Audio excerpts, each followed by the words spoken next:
Welcome everyone, this is your host Abraham Jack, you are a professional game master. First of all, this channel is proudly sponsored by the Era Crueltide Pocket Rulebook Kickstarter. In this tabletop RPG, Santa Claus has been captured, and you need to rescue him, role-playing as any sort of fantasy creature imaginable. You could be a human with holiday powers, maybe one of Santa's helpers, an elf, maybe a talking reindeer, perhaps a gingerbread cookie golem. Restore the holiday cheer.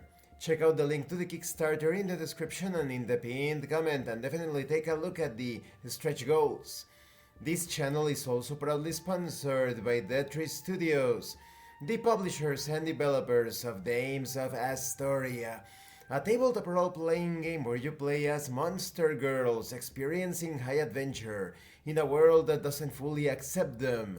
They have also released the Pay What You Want tabletop RPG, Daughters of Lamb, where you get to play as cybernetic nuns with guns, looking for the missing pieces of their AI god.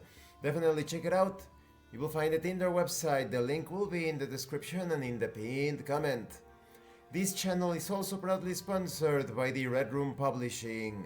Please check out their store for exclusive tabletop RPG products, and check out their free tabletop RPG, the Red Role Playing Game, a generic system that is able to handle any sort of theme, genre, flavor, setting that you can think of. You will find the link in the description and in the pinned comment as well. And in this video I am also featuring a tabletop RPG from Red Room Publishing, because today I continue my review series featuring Savage Swords. If you haven't seen the other parts of my review series featuring this Sword and Sorcery tabletop role-playing game, please check out the playlist in the description below. This time, we are going to take a look at the domain rules. Establishing a domain is a natural extension of a character's rising reputation. When a character's reputation reaches +10 or higher, there is a chance of attracting followers and establishing a domain. Domains can take many forms depending on your reputation. If you are an infamous character such as a warlord or a raider, you will attract mercenaries or perhaps even criminals. If you are an honorable character such as a king or a hero, you will perhaps attract warriors or artisans. If you are a neutral character, you will have to attract your followers through deeds, alliances, and wealth. Upon establishing a domain, you have an initial group of followers based on your archetype and reputation.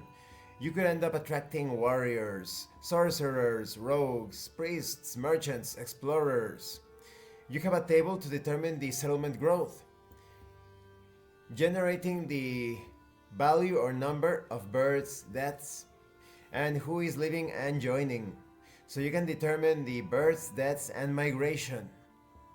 You also have details on resources and production. Maybe you get a substantial increase of livestock, maybe vegetables, perhaps minerals. You can determine all of that. And it even adds a modifier to other tables. For example, in the case of food availability, it's going to add to your settlement survivability in terms of births and deaths, of course. You also have settlement role tables. Maybe you have fishermen or farmers, scavengers. You can also determine the trading that you carry out with your settlement. You can trade animals, vegetables, minerals, or even magical items, which in this setting are pretty rare, of course. You also have details on the various structures that you can build: marketplaces, stone walls, fortified keeps, guild halls, libraries or academies, and the construction time for each of those structures. You also have an employees table with details on the commanders, the engineers, the sheriffs, the soldiers. You also can determine various events and encounters. Maybe a fleet raids your holdings, you lose 1d6 resource points or repel them with force. Or maybe a fortunate season increases trade, You get a +1 to your trade income. Perhaps a new merchant route is opened, increasing your wealth. Or maybe an envoy from the Grand Kripost arrives with an offer. These tables are divided by regions: the Western Lands, the Eastern Lands, Rus, Corfi. So many regions with different events and encounters. You will always be surprised as to what sorts of things can occur in your domains.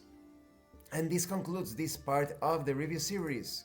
In the next part, we are going to take a look at Fear and Madness, as well as carousing. The domain rules are robust but simple to understand. I think it's going to be very fun to see how your domain shapes as the various events occur. And who knows, some of those events could require for you to once again take up the adventuring gear.